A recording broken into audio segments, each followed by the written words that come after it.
Good morning, Sedona. It is Saturday, July 20th, 2024, and it is 10 a.m., which is our new time each Saturday morning for Sedona Life with Stephen Hanks, Red Rock Country's radio magazine. We're coming to you from the beautiful KAZM Mellow Mountain Radio studio in West Sedona on 106.5 FM and 780 AM. And we also live stream this show at www.mellowmountainradio.com. I welcome all my listeners to a radio show that each week explores all the fascinating aspects of life and the intriguing personalities in Sedona and the Verde Valley. And by the way, all our shows are also magically transformed into podcasts, which can be heard on Apple Podcasts, YouTube, and Spotify. All of our Sedona Life with Stephen Hanks shows in July are being sponsored by Emerge Online Marketing from right here in Sedona. For the past 14 years, Emerge Online Marketing has been providing social media marketing, management, training, and advertising services for numerous small to mid-sized businesses across 10 states. They can be your social media marketing department down the hall, and keep an eye on your online reviews and your reputation as well. So our theme for today's show is all about ultramarathon trail running. And my special in-studio guests are a married couple who for decades have been incredibly accomplished ultramarathon runners and who happen to live in the village of Oak Creek. And not only that, but Joe Clapper and Michele Harmon live right across the road from me and my wife, Bea, who, Ryan, we call... The Woman Warrior. The Woman Warrior, that's right. I caught him by surprise on that one. So, but now I have two warriors and very special athletes on today's show. And before we learn about ultramarathon running and Joe and Michele's amazing accomplishments in the sport, this is the point in the show when we present our weekly segment, Stephen's Sedona Scene, when I tell everyone in my listening audience about some terrific events happening over the following week in Sedona and the Verde Valley. So I'm sorry I can't give my live listening audience more notice about this because it's 10 o'clock right now, but today marks the annual Corn Fest in downtown Camp Verde. This free one-day street fair event celebrates agriculture in the area with a focus on Hauser & Hauser's sweet corn. Now, everything today began at 8 a.m. at the Verde Valley Farmers Market, but the actual Corn Fest starts at 11. So if you want to get there at the start, get in your car now, and you can listen to the rest of this show on KAZM 106.5 FM and 780 AM. Ryan, how's that for an extra station plug? I love it. Yeah. I set you up really well, don't I? Yes, you did. The Corn Fest features vendors of all types, including crafts and food. There will be a giant music shade tent with a County in the Corn music theme all day, and there will be live music from various bands from 11 a.m. to 7 p.m.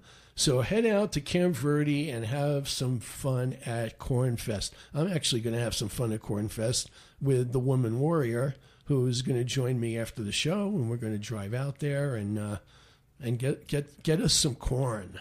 All right. As I've mentioned the past couple of shows, ongoing right now in Flagstaff is the 10th anniversary Flagstaff Shakespeare Festival. This summer, the festival is presenting two of the Bard's classic plays. Until August 4th, it's ongoing right now, until August 4th, the Shakespeare Festival is presenting The Merry Wives of Windsor. And until August 3rd, it's Julius Caesar. For more information, go to flagshakes.org. Remember that. It's flagshakes.org. So, Ryan, I'm going to get you into this again. You ready? I am. Remember last Saturday's show, I mentioned that I'd be going to the Sedona International Film Festival's outdoor evening film experience at Hillside Sedona, where I went to see the fantastic sing-along version of the ABBA musical Mamma Mia. I've always been a huge ABBA fan. So the Woman Warrior and I had a blast. This coming week, there are 2 more Sedona Film Festival Cinema Under the Stars presentations. This coming Tuesday at the Collective in the village of Oak Creek, 5 minutes away from my house, and Joe and Michelle's, which is at 7000 State Route 179, area residents can see The Greatest Showman, the film musical inspired by the legendary circus impresario P.T. Barnum, which stars the great Hugh Jackman.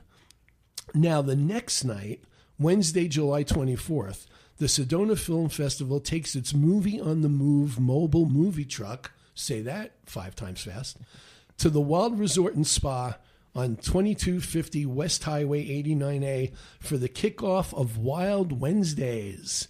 The first Wild Wednesday film experience will feature the concert film Chicago Live 2024 and the music of this iconic pop rock band, and will be screened in the Grove Fire Pit Garden at the Wild Resort.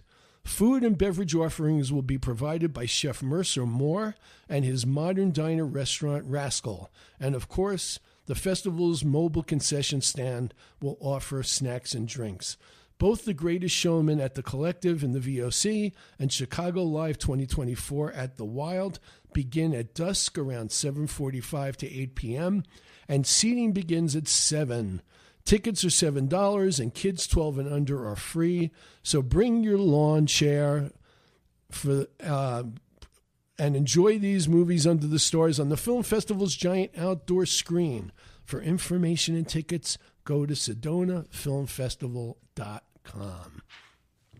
So it's really cool when you host a lifestyle radio show and you can find a great reason to have your next door neighbors as guests.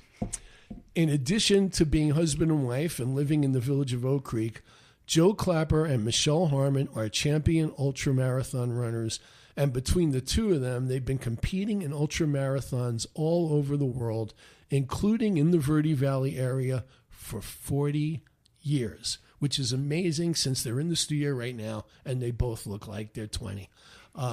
Before I tell you a bit about them and get into what should be a fascinating conversation, let me explain a little bit what an ultramarathon is. And I only know this because my guest sent me the definition in an email.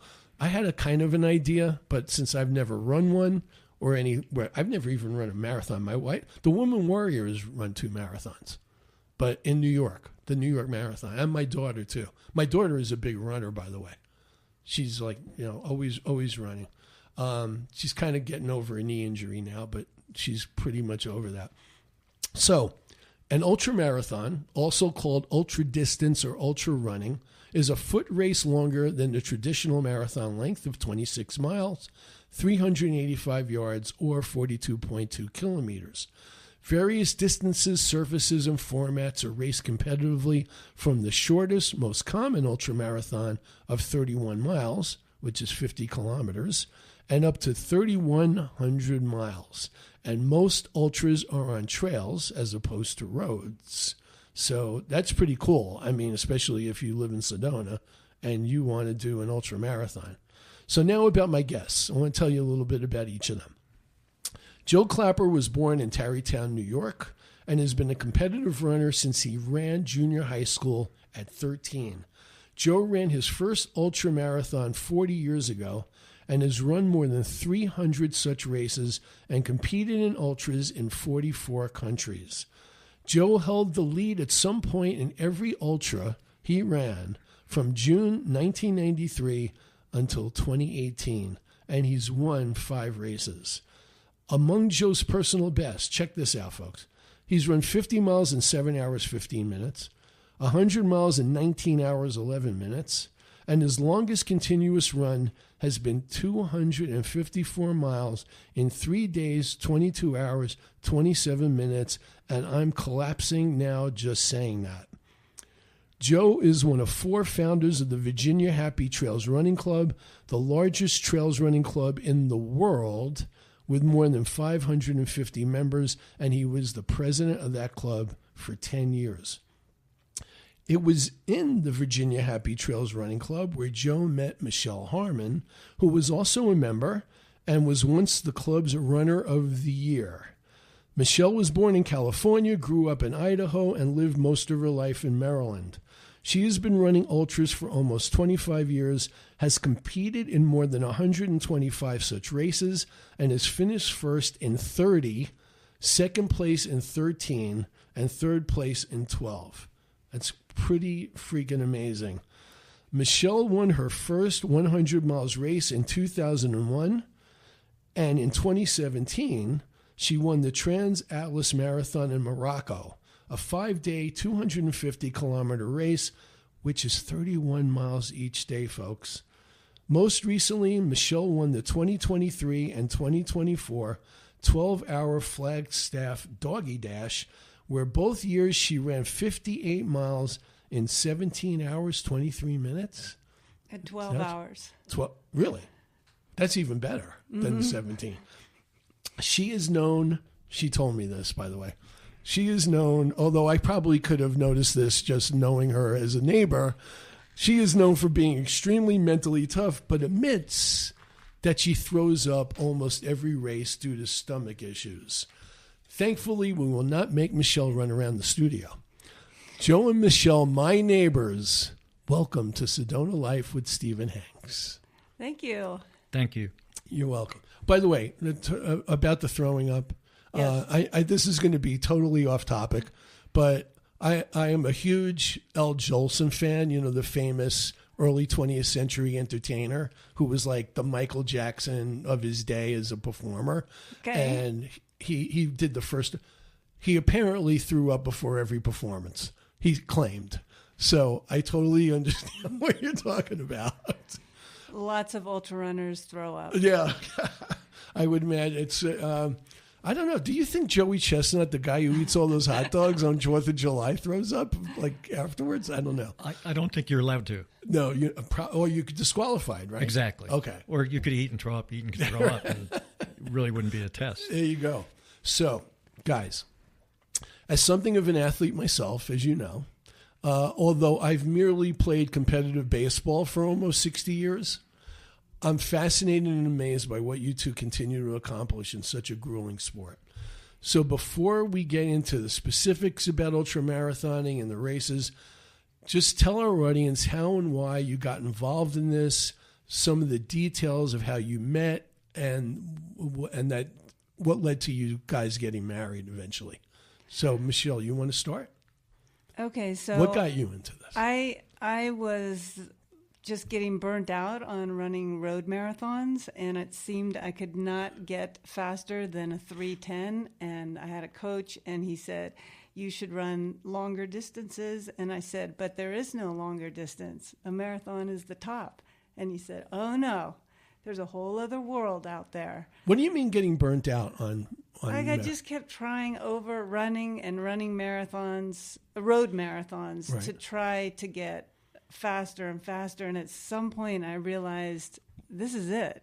I'm not getting any faster. Right. And it's a lot of work. And it's to win races and to run hard and fast. It's a lot of suffering. Yeah. So I I didn't want to, I just said, I need something else. And so he told you about ultramarathons, and you started like studying. Yeah, and this was before the internet, so it was sort of like just somebody knew somebody who had run one, and then I ran my first one. And once I ran in nature on the trails, I never You ran. were sold. I never ran another road race again.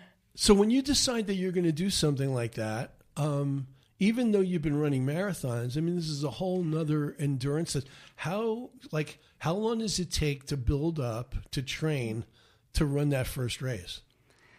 Well, the first race, it's pretty easy going from a marathon, which is 26.2, to a 50K, which is 31. Most people can do that. Okay. That's just only a few more miles. And that's already in the ultramarathon category, Yes. the 31. Okay. Yes, Yeah, and a lot of people do that as their first one. yeah, I think I'm going to go do that tomorrow. Okay, great. You and B. But then it gets harder when you then want to run a 50-miler or 100K, which is 62 miles, and then a 100-miler. Mm-hmm. Then you're getting into a different territory. And when was that first ultra that you ran? My first ultra was in 2000, and my first 100 was in 2001. One I mentioned before. Wow. So almost 25 years you've been doing this pretty much. That's amazing. So, Joe, how did you get into it? Well, similar to Michele in that if I would have stopped at 100 yards if I could have won a 100-yard dash. And I'd been over and in the shower before the track meet was finished. But in high school, did you run short distances like speed? No, like quarter and half were my two distances for track. But I was competitive, but not great. But I found out that I had better endurance than the average person, and like Michele, I also plateaued at the marathon. I kept getting. Back in the day, you needed 2 hours and 50 minutes to get in the Boston Marathon, and I had a 2:54, I had a 2:56, I had a 2:58, and I could never quite get that under 2:50 to get into Boston. Although I did run it illegally twice. But you didn't cut the line to like cross the finish line like Rosie Ruiz did back. No, they're good about that. As you finish, they actually split the legal runners from the illegal runners. Oh wow! And the legal ones get a medal, and the illegal ones get thrown into a parking lot. Back in the day. Yeah, back. So I just kept running further and further, and finding out that I was moving up in the crowd because of my endurance. Right. So that's kind of how I got into it. And I've always loved hiking, but I found that I always had to stop with other people. It's like, come on, folks, let's go. Right. And running, it's kind of funny. It never occurred to me that hiking and running could be the same until one day in 1984, a buddy of mine said, "Hey, there's a race in the Catskill Mountains. Didn't you grow up near there?" And I said, "Yeah." And that's how I got into it. And the first one I ran, like Michele, I never did another road race again. I did a couple of marathons to help other people, to pace them through, but I never entered another one the rest of my life. So since 84, which, how's your math? Is that 40 years? 84, yeah. Yeah. I did my first trail run, loved it, and I've never looked back. Wow. And so when you go, even though you're running marathons, which is an endurance test itself, and you ramp up to go to these bigger distances, what differences are there in training, and do you do other things besides just ramp up the distance that you run when you train? For instance, start going to the gym and doing weight work, or working on any kind of different kinds of stretches for the muscles so you can do that distance. How does that work? Well, that's a good question. One thing you have to do is you have to eat. You can't run 50 or 60 or 100 miles with a gel. Right. I mean, you have to eat food. Yeah. And you don't have to eat food. So nutrition becomes a huge part of this. It really does. Yeah. Mm-hmm. Yeah, I bet. And how to keep the food in your stomach becomes a big part of it too. Yeah. Joe, what any Well, I think the big thing is time on your feet, because a marathon, basically for the two of us, 3 hours you're done, and then you take a shower. Yeah. But this, in these ultras, you're out there 5, 7, 10. I mean, or some of them like the Hard Rock 100. I was out there for 39 hours. Wow. And I was mid-pack. Yeah. So. The other important thing for these longer races, especially hundreds or longer, is you have to have a lighting system. You're going to be running overnight. Right. You need to practice. You need to know what kind of lights you like. And so that you don't do that in a marathon. So you have to learn something about lights and running at night on the trails with lights. Yeah. This question just occurred to me while I was listening to you talk. I didn't have it on my notes, but did you guys ever think about doing these I forgot just off the top of my head what they call them, but those combined running, biking, triathlons? and triathlons, right? Did you ever think about doing that? Have you ever done I it? did a couple, but I kind of swim like a runner. Right. So that's my problem. And if you get out of the water and you're in mid-pack, there is no way you're going to get it back, because they've been out on a bicycle while you've been splashing around in the water, and they're 5 miles ahead of you. You're never going to catch them. Right. Michele, so that's why I stopped. You ever think about doing that? No. I was a competitive swimmer, but I really never ride bikes. Interesting. Yeah. Okay. So tell us how you met and got married. What's the story behind that? Who wants to start? We got to hear the gory details. Okay. Well, what happened was She's hesitating. I am hesitating. Joe asked me to marry him several times, and I had been married before, and I did not want to be married again. Okay. So I kept saying no to him. Even though he was the president of the club. Yes. That's hard to do. And I told him, you need to stop asking me because you're going to start feeling bad about yourself. And it's not you, it's me kind of thing. Like it really was. That's what they all say. Yeah, I know. But I told him, look, I'll tell you when I'm ready. And so Joe was running the Hard Rock 100, which is arguably like the most difficult 100-miler in the United States. And I was out there to pace him, run with him, and support him. And we were on a training run. And I just decided, yeah, okay, I'm ready. I'm going to get married to Joe. Yeah, and I told him that. And then, of course, the joke was that because of the altitude, I was not thinking clearly. That's really good. So when you were telling him no all the times he was asking you, were you secretly harboring this, like at least a modicum of affection for him and thinking about it? Yeah, of course. The married part. Oh, you were dating though. We were together. It was just the marriage because I had been divorced and I knew how difficult that was. And I told Joe, if we don't get married, we can never get divorced. So I don't want to be getting divorced again. I remember how that was very difficult. Yeah, especially if the Republicans come to power and they pass no-fault divorce, you're never going to get married again. Or they take away no-fault. I'm sorry. I'm sorry I went there. So did he need to get down on one knee, or did you just wait until like he fell during a race and he was already down on one knee? And no, there's no down on one knee. No. Joe, no, but what's your story? She pretty much captured it, but then it almost didn't come off because that was the day before the race, and we were out at different spots. It's kind of important. What year was this again? You got married?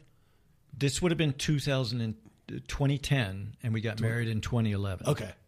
So we were out checking. It's important to know how you come into an aid station and leave it. Because sometimes it's at night and things are confusing and there's people wandering around. So it's good to know exactly. I come in here, cross the road, here's the aid station, and I go out from there. So we were out doing that, and that's when Michele, I like to say, asked me to get married, but it's all a matter of opinion.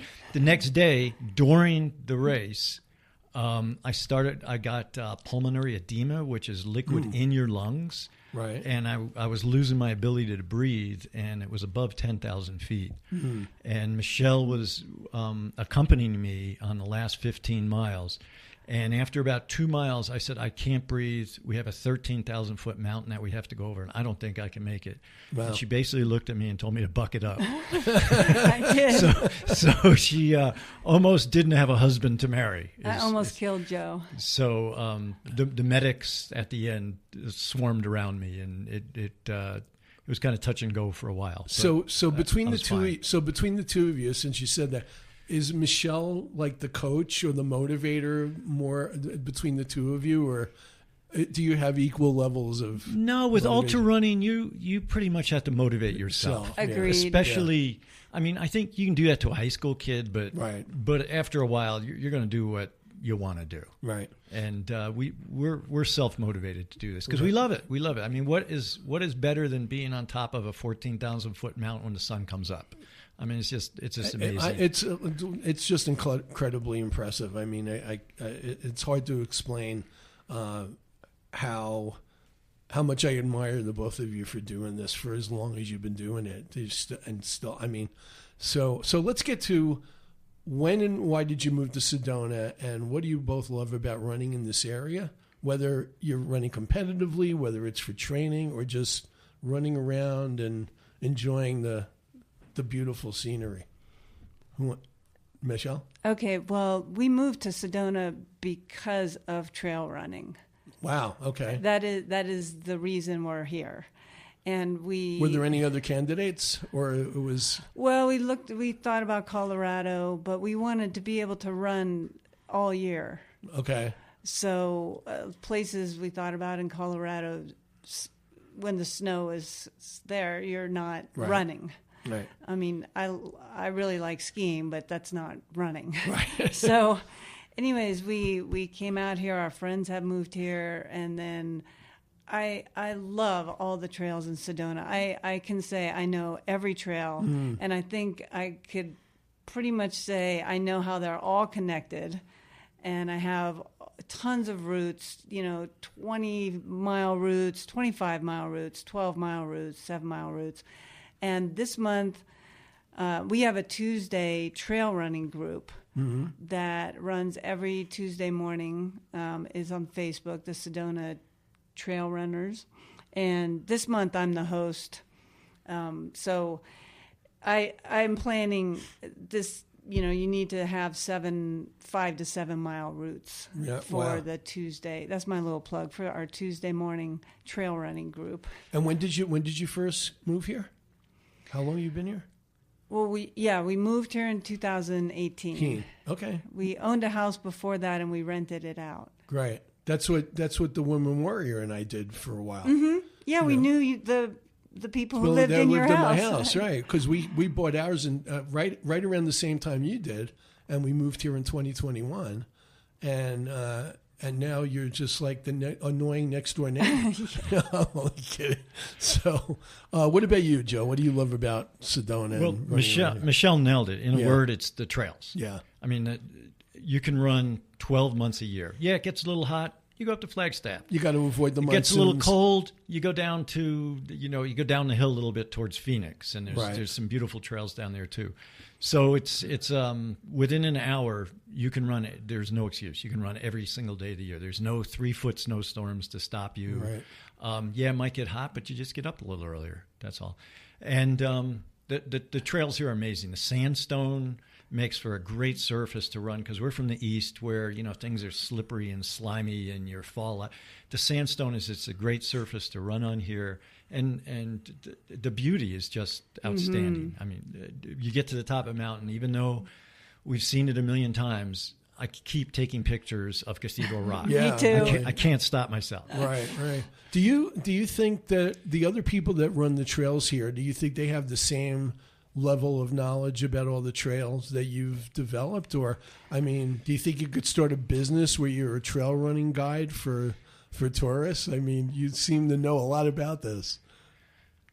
I tried that. And really, you need to get a permit to be in the Forest Service land. Okay. And part of getting that permit is you have to stay on actually designated trails. Mm-hmm. And my specialty was to take people places where there were no trails. So that little contradiction, I decided to stop doing it. I mean, they can just look at a map and go find the trails themselves. Or look at, everybody has the best 10 hikes in Sedona. You can look 100 places. So there was nothing that I felt that I could add to that, except for runners. If people want to come here and run, do a little bit longer and connect 3 or 4 trails together, we could do that. But we're just having too much fun running. Right. Do you guys like running in the rain, or is that like a no-no? I mean, Doesn't matter. If you're running and the monsoon comes, do you stop and try to take cover, or you just keep going? Doesn't matter. We keep going. Well, if you're running in the rain, if you're on top of the mountain, you want to get down. Right. You don't want to be a lightning rod or a mudslide. Right. Yeah. We don't want to be turned into beef jerky on top of a mountain with a lightning strike. But other than that, the rain is kind of refreshing because it's kind of rare here. Right. So it's nice. And it's Arizona. In a half hour, you're going to be dry anyway.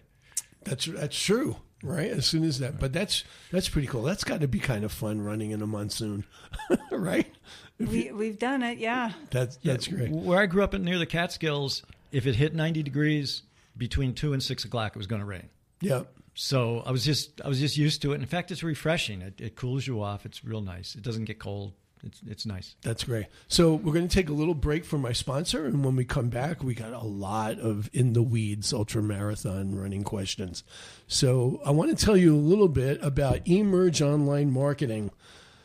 This is a company that offers a unique approach and a defined strategy to ensure your social media efforts align with your business goals. When it comes to managing your social media, Emerge Online Marketing has the time, the tools, and the talent to get the job done with your success top of mind. They also believe strongly in the power of online reviews. If you care about your online reviews and your company's reputation, they have a proven system that helps your online ratings quickly improve across the most relevant review sites. So contact Dick Fisher. He's the owner, and he's helped by his wife, Teresa, and both of them, by the way, members of the Sedona Referrals Club, which I've been a member of for a long time. Dick, in fact, is now the new president, taking over for yours truly this month. And he's at Emerge Online Marketing at info@e-mergemarketing.net. Remember, that's info@mergemarketing.net, or call 651-842-7075, 651-842-7075, or visit them on the web at e-mergemarketing.net. So, Michele, we're going to get into a little heaviness here. I know that you recently dealt with a cancer episode. Mm-hmm. I know you're brave enough to talk a little bit about it. So, what happened there, and how did whatever surgery and treatments you had were scheduled around your racing, which didn't seem to stop while you were going through this? Right. So, yes, I had breast cancer, was discovered last year in the early part of the year, but I had the whole calendar of races scheduled. So I asked my surgeon if I could just push the surgery so that I could run this 100-kilometer race that starts in Mayer. It's on the Black Canyon Trail. Mm-hmm. So it's a 62-mile race. I mean, I was really sick. I was throwing up a lot at that one. I was not healthy, but I did finish. Anyways, then I had the surgery. That was on Saturday. Then I had the surgery on Monday. And then when I started doing radiation treatments later, I was pushed that a little bit too, because I had 2 races I was trying to do. And the radiologist said, you can push it a week. Mm-hmm. It's not going to make a huge difference, that small amount of time. And so I was getting my radiation treatments in Sedona, right near here, mm-hmm. at the hospital, I guess you would call it. NAH hospital, where the emergency room is. Yes. Yeah. And then I was going over to the Red Rock High School, mm-hmm. and then I would run the trails over there. Mm-hmm. It just happened to be perfect weather when I was getting radiation treatments. And so I would finish, and then I'd go over there, and there's a whole trail system behind the high school. So I'd run over there, and then I continued to do my racing. And in May, then I won the 12-hour doggy dash. That's right. How many miles can you run in 12 hours? Right. But then, I was really sick after. Then I was throwing up in the parking lot after that. Was there any break at all, like any recuperative time, or did you not just continue with your racing schedule? Well, after the surgery, I wasn't supposed to run, so I just did the Stairmaster in the gym. Just did the Stairmaster, right. Because that's not running and jumping up and down. Right. Yeah. Boy, talk about woman warriors. I think we got another in this room right now. So as long as we brought, that's just amazing, Michele. I mean, you're an inspiration to women everywhere who may be listening to this right now. So as long as we talked about that sort of category, let's talk about injuries that either happen when you're running, during runs, whether you get injuries in training and how you deal with those in preparation. I mean, obviously that's a big part of this, preventing and treating. So Joe, why don't you tell us a little bit about maybe some injury experiences that you've had and how you dealt with it? And that's actually a big part of ultra running, is knowing what to do with the injury. There's basically 2 flavors. There's the run through it and just buck it up, right. And then there's you just got to stop. And to know the difference is important because you can really keep yourself Well, in the from run running for through a a long time. category, what would happen? It's not just cramping. Is it other stuff? No, besides say it? a sore knee or Right. a tender Achilles Ankle. or plantar Fasciitis. fasciitis or that kind of stuff. You can pretty much run through that, ice it, whirlpool massage, stuff like that. Right. But there's other things like my IT band went at one point, and I would go out for half a mile and then I would have to walk back home. And that was one I could not run through. And so you need to know that. And if you want to be an ultra runner for Right. a long time, you need to be able to sort that out. But recently, in February, I had my hip replaced. Oh, wow. So I'm coming back from that, and I have found that is not something I can run through. When it starts not feeling good and it starts feeling weak, I just need to stop. That's not the type of injury I can And just at push what through. point in a race do you start getting that? Well, feeling? my first race is going to be next Sunday Oh, really? in the Okay. Catskill Mountains. The first race I did in '84, I'm going back to do Oh, it again nice. in '24. Nice. So you'll be in the New York area. I will. That's great. That's great. What about you? Other than the cancer, what injuries have you had to deal with? I have some epic injuries. The most frightening one was a 100-mile race I did in Vermont, and I went across the finish line. I fell down. I had a seizure, and I went into a coma from hyponatremia, which is low blood sodium. And this was probably maybe close to 20 years ago. But now I know I sweat out a tremendous amount of salt, and I eat so much salt. I mean, most people would probably have really high blood pressure, but for me, it's just my chemistry. So Right. I had sweated out so much of my salt and drank so much water. It's some combination of the two that I had hyponatremia, and then I went into a coma at the end of the Wow. race. Wow. But I still got third place. Only third place. I mean, I know. what's going on? You're slacking off, Well, Michele. and the second place person passed me like the last 3 miles. Oh, man. Yeah, Oh, man. but I couldn't even talk. I was so out of it. I knew something was wrong. Now, just to tell you how serious this was, she was rushed to the local hospital, and they said, this is way above our ability. And they had to helicopter up to a college, the Dartmouth Hitchcock. Dartmouth-Hitchcock Hospital, where they had experts that knew what to do. 'Cause Wow. it sounds like, well, just give her a bunch of salt, she'll be fine. Well, that would kill her. Yeah. So you have to reintroduce the salt slowly. And how long were you out in a coma? It was 3 days. Wow. Unbelievable. And the next day you were running, probably.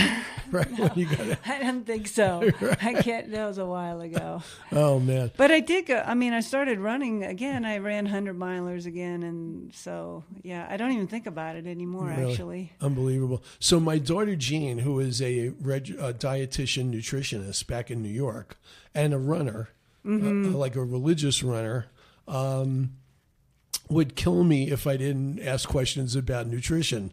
So, so the common knowledge that people that know marathon runners, they always talk about, well, you got to load up on carbs before the race. So you get, you can sustain, the momentum and the energy. What's the nutritional requirements for ultra marathoners? Like, is it all over the map? Is it specific regimens that you got to follow? Well, with a marathon, yes, you want carbs before the night before, and that'll get you 3 or 4 hours of energy. But that's not good enough for an ultra because you've burned through last night's dinner by noon, Right? and then you're out there for another day or so.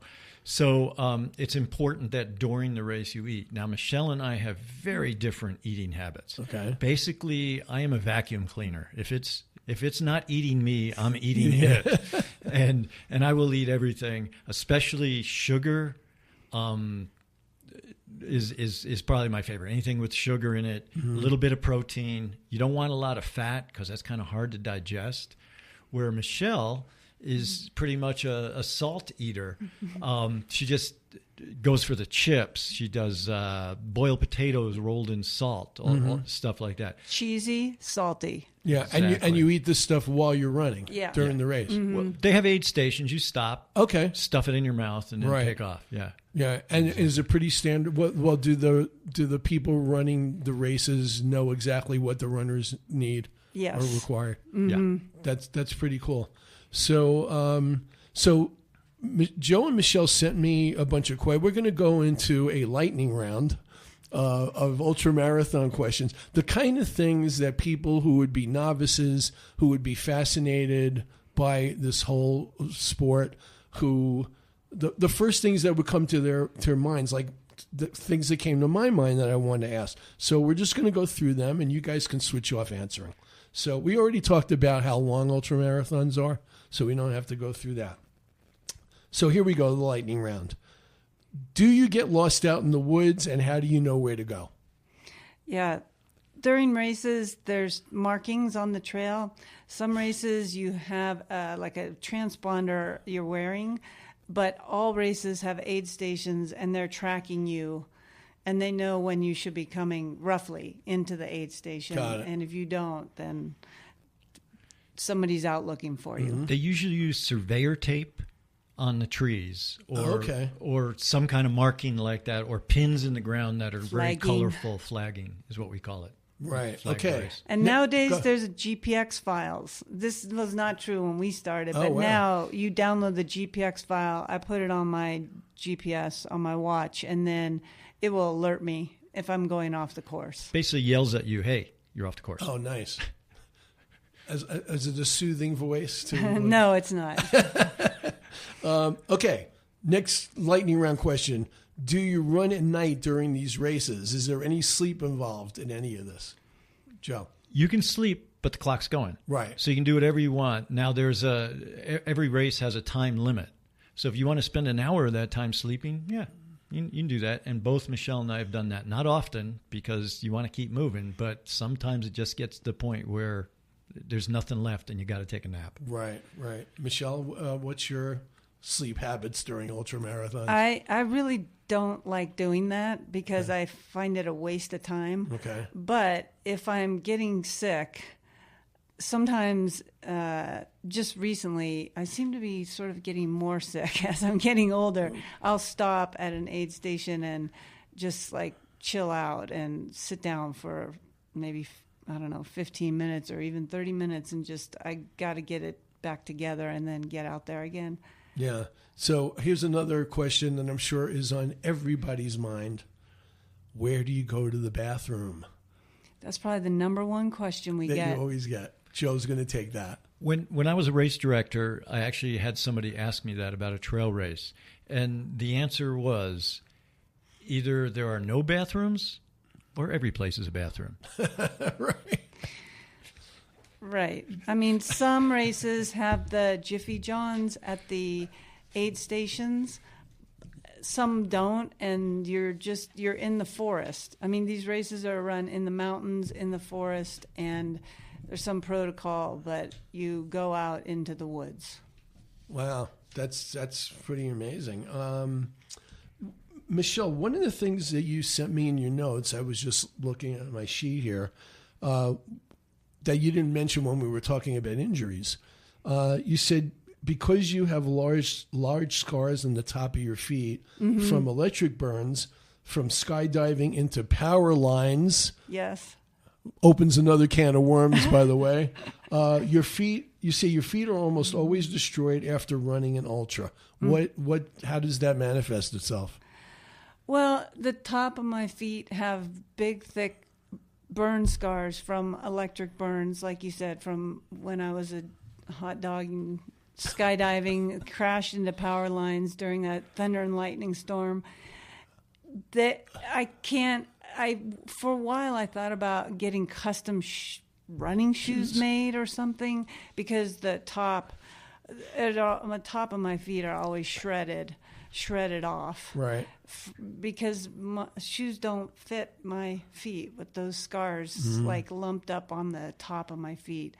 And I have different methods of dealing with it, but it will always be there. It's just a part of me running ultramarathons. Yeah, yeah. Right, and I watch her. It's almost like a religious thing where she first puts lube on, puts a pair of toe socks on. I don't know if you've seen them. They're like gloves for feet. Okay. They actually have a little pocket for each toe. And then she puts a second layer of socks over that. And if it's going to be a longer run, before the socks, she'll also put a bandage or maybe 2 layers of bandage to try to stop that from happening. But it always happens. Right. And it's just the way it is. How many pairs of running shoes do you guys go through a year? That's a good question. Yeah, we'll take contributions. I know. Here's our GoFundMe page. How many races can you do with the same pair of shoes? Or do you have to change almost every race? Depends on the brand and the particular shoe, but 300, you better get 300 out of a pair, 300 miles out of a pair of shoes. Yeah. 500 is probably average, and in some shoes you can go 600 or 700. Oh my God, I can't get that much out of a shoe. And it depends on the person. If you're heavy, it's like a tire on a car. If you've got a heavy vehicle, you're going to chew up your tires. If you're light like Michele, you don't chew up your shoes as much. Wow. And how many miles a week do you run? Exactly, So because that's the training is part of this. Yeah, and then you're going to go through a lot of shoes if you run a lot of miles. Right. So here's a big question, and I'm glad you put this on the list, and I probably would have thought of myself. So you're running 100 miles. Invariably, your mind, it's not only about, the runner's high. I don't even know if that's really a thing, and you can tell us whether that's a thing. So what goes through your head? Is it everything and everything? Is it can you not have your mind wander because you need to concentrate so heavily on the race? And what's that all about? You want to start, Joe? Go ahead. It's multi-layered. The most important thing is putting your feet someplace that is not going to hurt you. Mm-hmm. So you don't want to trip, you don't want to twist your ankle, you don't want to fall off of something. So you can't wander. You got to look where you're running all the time. For most times. Yeah. Now, there are really smooth trails where you can look around and space out a little bit. It depends on the type of trail.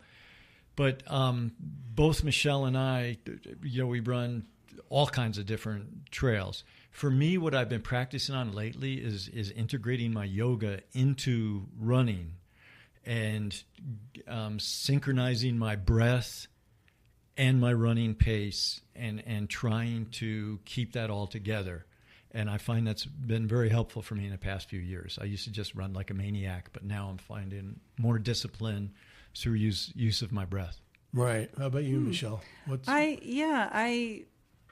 I don't have any problems getting bored, or I recently in the last year I started listening to audiobooks. Somebody suggested that while to me. While you're running. Yeah, because it's hard for me sometimes to find somebody who will go on a 20, 25, 30 mile training run and I started listening to audiobooks, and now it's like, wow, I'm kind of addicted. I'm always got a book going. I can't wait to see what's going to happen. And so I do that, but you can't do that for an entire 100 miles. So I like to look at the trees, and you talk to other runners, because when you're running, at least at our age now, when you're running these long races, you're jogging, you're going at a conversational pace. Mm-hmm.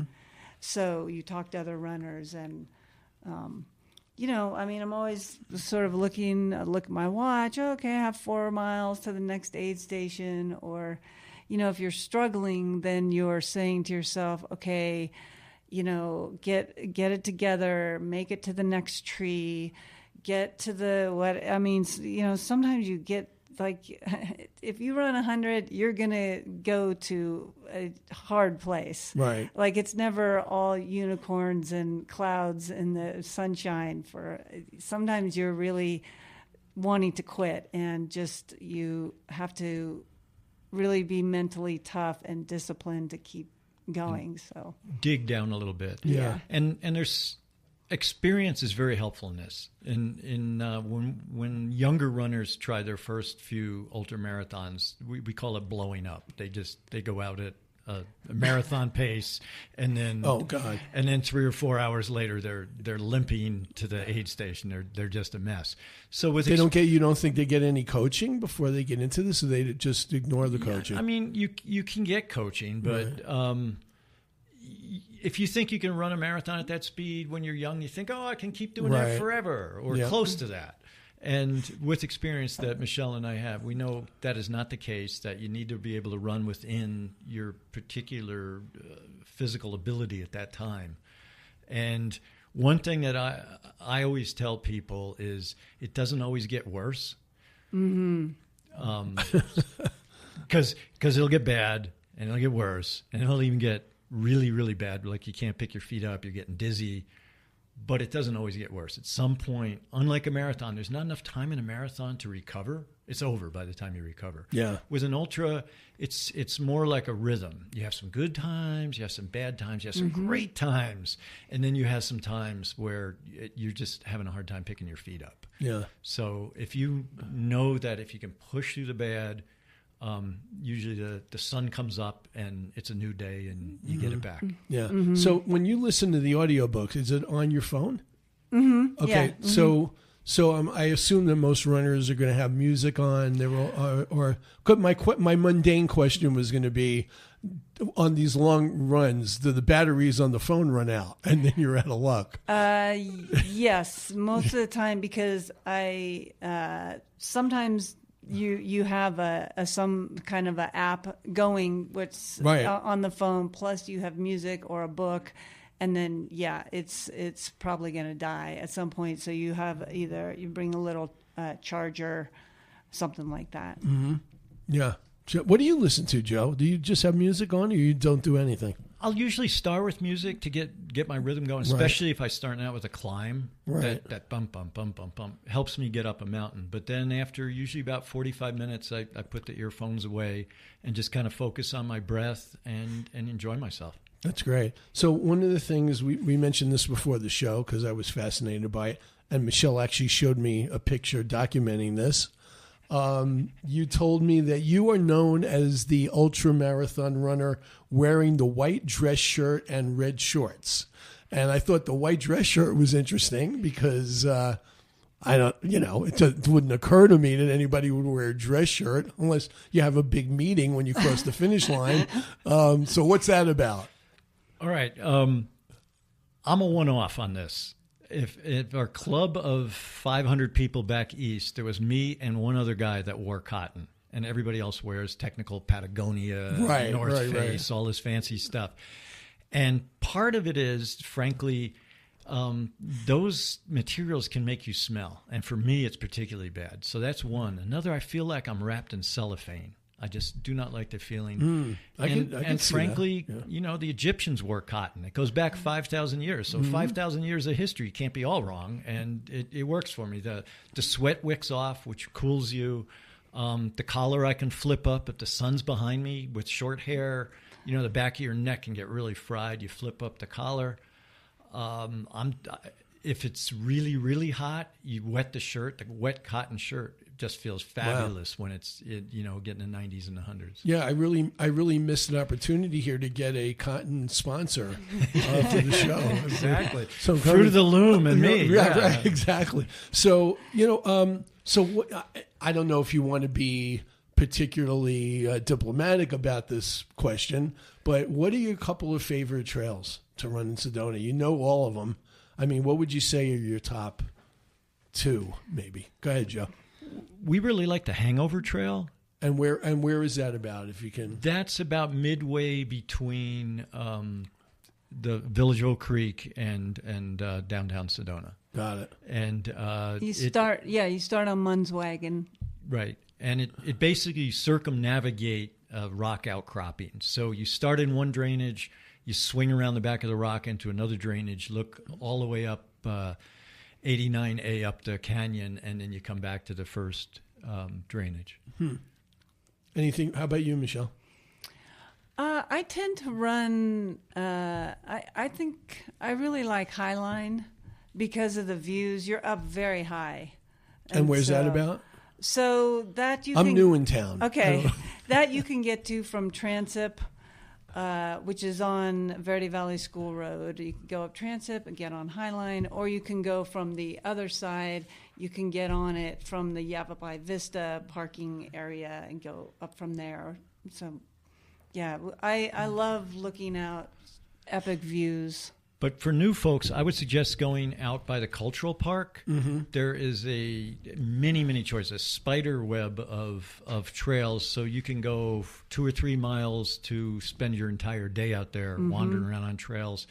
And the high points, you get some beautiful 360-degree views, and you're never that far from your car. So you're kind of in the wilderness, but you're not really, you're pretty close to your car. Right. So a lot of people where we live in the village, right, do a lot of walking because it's near the Oak Creek golf course. Mm-hmm. And but I never see you guys just like running, jogging, like around Gunsight Hills Drive or any of that. Are you just way too professional to be running there? No, it's a road. I don't want to, I mean... Sometimes you have the Gunsight Hills. We just don't do pavement. Once in a while, I'll run from the house to Transip. It takes me 7 minutes, and then get on Transip, which again is on the Verde Valley School Road. Yeah, no running the Clark's Market and back for provisions. You just get in the car for that. Yeah. Joe rides his bike. I ride my bike. Oh, so at least one of you rides bikes. Oh, yeah. I pretty much use my bike for everything, for all of my errands. Yeah, unless I'm getting something big. So this might be tough, but real quick, we only have a few minutes. Is there anything that I didn't ask or you wanted to talk about that didn't come up that you can think of? Go ahead, Joe. I just wanted to put a plug in. Michele already did for the Sedona Trail Running group you can find on Facebook. That's great. There's also a group out of Flagstaff called NATRA, Northern Arizona Trail Running Association, and they come down here all winter because it's too darn cold to run up there. That's awesome. And they come down to Sedona. And there's also Prescott Runners. So any of those are on Facebook.